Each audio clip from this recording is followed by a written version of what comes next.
একটু ঘোরার পরে বড় ভাইরা বলতেছে সামনে মসজিদের সামনে ফ্রিজ আছে, ওখানে সৌদিয়ানরা ভালো ভালো খাবার রেখে যা, অনেক বাঙালি নিয়ে খা, অনেক পাকিস্তানিরাও নিয়ে খা, আবার অনেক বাঙালি যাদের একটু ভালো আছে ওরাও অনেক খাবার কিনে কিনে রাখে আর কি, দান ফেরাত হিসেবে।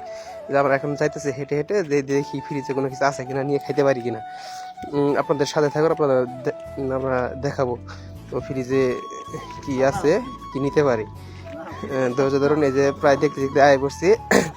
দেখেন আইসে পাই গেলাম, এই যে না আছে বিরিয়ানি, খেপসা, তারপরে অনেক কিছুই আছে। এখন দেখি আমরা কি কি নিতে পারি। আমার বড় ভাই খুলতেছে। এই যে অনেক কিছু আছে এখানে। এই যে সমস্যা তৈরি করার জন্য সমস্যার পেয়ে গেছি আমরা, এটা নিব, পলিথিনে ভরতেছি। দেখি আর কি কি নেওয়া যায়। আপনারা দেখুন ধৈর্য ধরে। এই যে খেপসা আছে, খেপসাটা নিব আমরা নিয়ে বাসায় নিয়ে খাবো।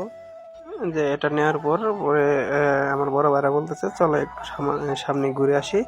যে এটা হচ্ছে মসজিদ, সৌদি আরবে মসজিদগুলো অনেক সুন্দর, ভিতরে পরিবেশ খুব ভালো লাগে।